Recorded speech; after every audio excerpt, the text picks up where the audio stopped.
Welcome back mga kaaldab. Ito na naman po ang inyong lingkod, si Mr. Destiny at magbibigay po tayo ng pinakamainit na update po ngayon sa social media. Ito yung pinag-uusapan at talagang trending na trending po.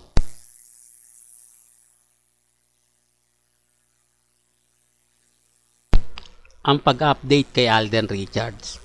Marami kasi nag-aabang sa atin. Mr. Destiny, ano na lagay, bakit walang update kay Alden? Nandito nga po ba siya sa Stardust? May ganap nga po ba? Kasi February 14, nag-post ang Stardust nga po na may live si Alden dyan. Kaya lang siya, di po ba mapapaisip din po kayo na etong mga update na to, hindi po galing kay Alden eh.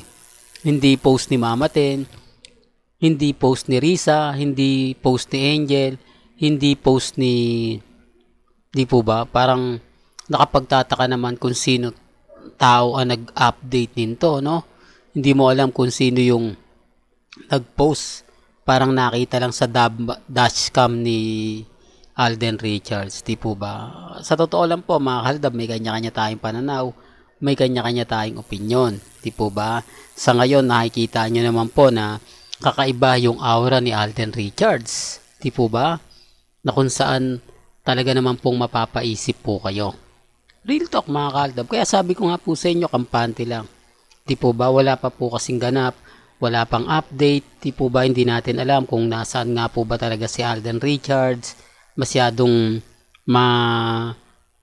kumbaga, yung hindi siya naglalabas ng ano niya, di po ba? Lalo na nga po sa pelikula nila ni Heaven Paralejo. Marami na kasi nagtatanong, kailan nga po ba ang showing? Kailan nga po ba ipalalabas yan? Anong buwan? Anong araw? Di po ba? Etong March ba? Etong February ba? Maraming mga katanungan na hindi pa gayon nasasagot ni Alden Richards. Gayon din po si Heaven, di po ba? Wala ring update kung kailan nga po ba ang showing ng pelikula nila ni Alden Richards. Marami pong nag-aabang. Although baka sabihin ako, yan na naman si Mr. Destiny. Pinopromote na naman, halatang Alden fanatics ka. Well, hindi ko po pinopromote yan. Binibigyan ko lang po kayo ng update. Binibigyan ko lang po kayo ng mga kaganapan. Di po ba? Although yung mga Alden fanatics ang kalimitang pinapasalamatan ni Alden. Kasi marami yan. Alden Knights, Alden Fans Laguna, Alden Fans Cavite. Di po ba? Pero kapag nagbigay po ng pasasalamat si Alden, damay-damay na po yan lahat. Ganun naman po eh. Kaya nga sinasabi ng iba na, nako Mr. Destiny, fake news ka. Walang katotohanan yung mga sinasabi mo. Wala naman pong problema. Hindi naman po tayo namimilit eh. Di po ba? Dito naman po sa channel ni Mr. Destiny, kung ano lang po yung latest, kung ano lang po yung trending, yun lang naman po yung hinahatid ko po sa inyo. Di po ba? Tapos affected sila sa kay Ira. Di po ba? Na bakit sinasabi mo na wala namang binabanggit si Ira? Ito common sense na lang po. Ang dami kasi nagbibigay sa atin ng update na talagang mahirap ipaliwanag. Hindi naman pwede nating sabihin na fake news sila dahil naandun din po sila. Magugulat po kayo, di po ba? Piyesta po o prosesyon naandun si Mengay at si Congressman Arjo. Pero pagdating po ng piyesta, wala. Anong araw po ba prosesyon? Anong araw nga po ba ang piyesta?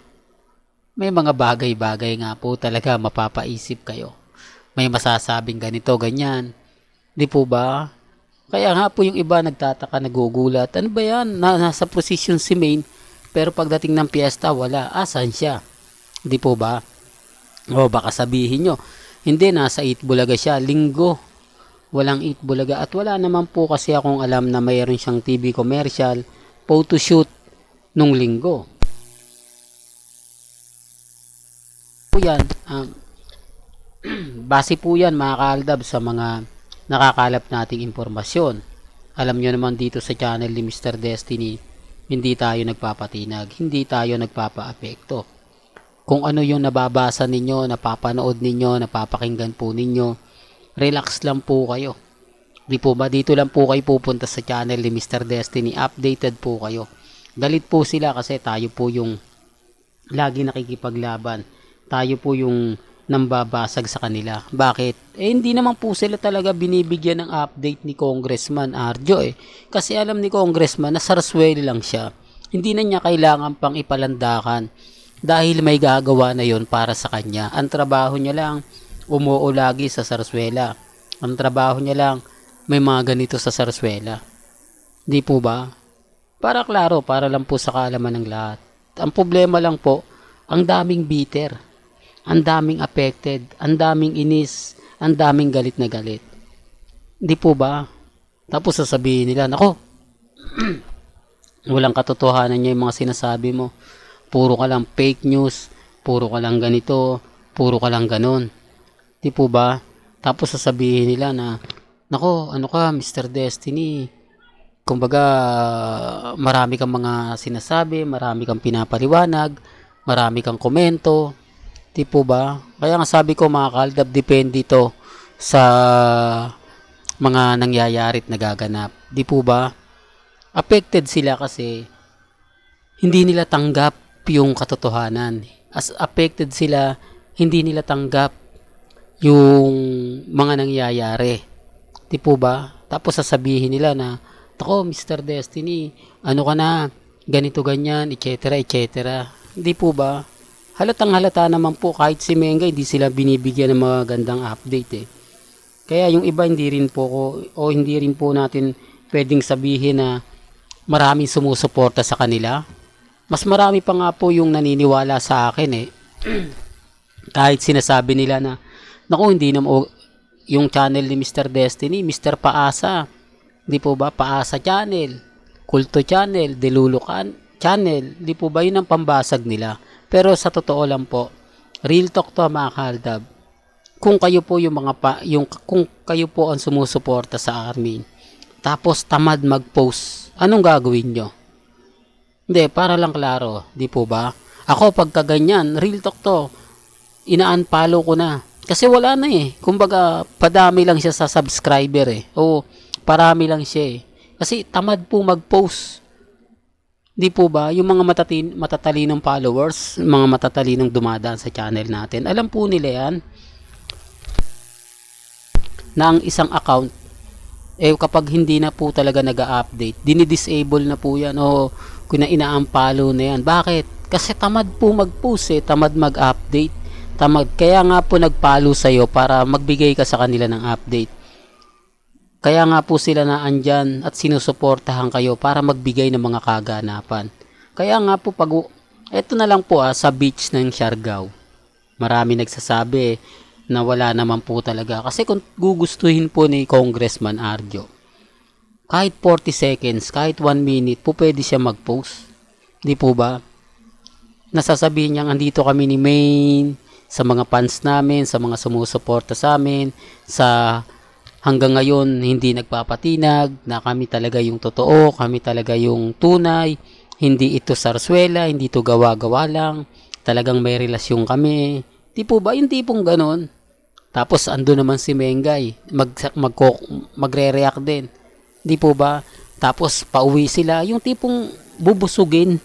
Parang ano lang po parang Maha at Rambo, pagkasal, tapos ng kasal, honeymoon, tapos ng honeymoon, post sila kung saan, Italy, tapos ng Italy, uwi ng Pilipinas, pagdating sa Pilipinas, update naman, baby shower, pagsundo kay Maha ni Rambo.